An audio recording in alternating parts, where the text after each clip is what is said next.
MI Mithu 2 দশক ধরে গান গাইছেন এই শিল্পী।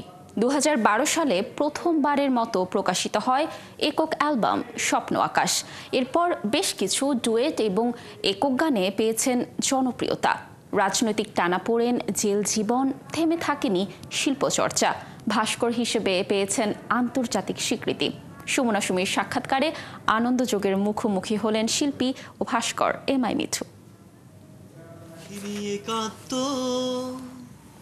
দেখিনি বান্নর আন্দোলন জন্মাবধি দেখেছি আমি এক জ্বলন্ত বাংলাদেশ। দর্শক, শিল্প সংস্কৃতির সমাজ বদলের হাতিয়ার। আজকে আমাদের অতিথি হয়েছেন, তবে এই মানুষটির আরেকটি পরিচয় আছে। তিনি একাধারে ভাস্কর। পেশাগত জীবনে আমরা চলে যাবো এমআই মিঠুর কাছে। কেমন আছেন? দেশটা তোমার বাপির নাকি গানটির সাথে আপনি শুরু থেকে ছিলেন, পরে আপনাকে কেন দেখা যায়নি?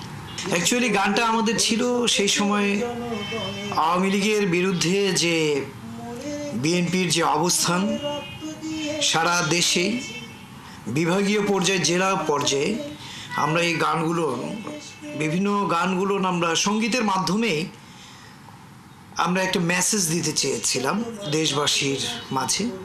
আপনার কাছে জানতে চাইবো যে এই গানটির সাথে আপনার ব্যক্তি জীবনের একটি মিল খুঁজে পাওয়া যায়। আপনাদের পৈতৃক একটি সম্পত্তি যা দাতব্য করা হয়েছিল। স্টেডিয়ামটির কথা বলছেন, যেহেতু স্টেডিয়ামটি হচ্ছে পাঁচবিবি স্টেডিয়াম নামে পরিচিত ছিল।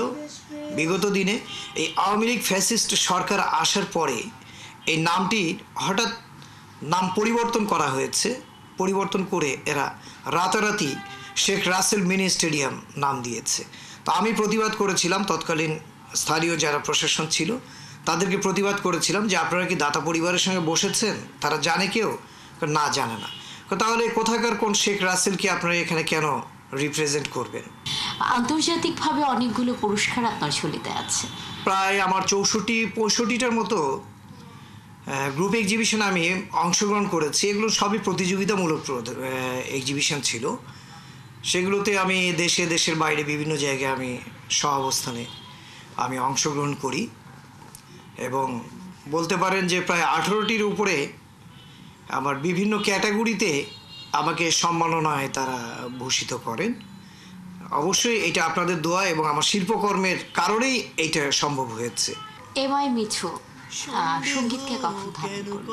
এটা আমার অনুপ্রেরণা। আমি ছোট থেকেই গান করি। শুধু আমি না, আমার পুরো পরিবারটাই হচ্ছে কালচারাল মাইন্ডেড পরিবার এবং কালচারালের সঙ্গে আমার ছোট ভাইয়েরা এখনো এই সঙ্গীতের সঙ্গে যুক্ত আছে।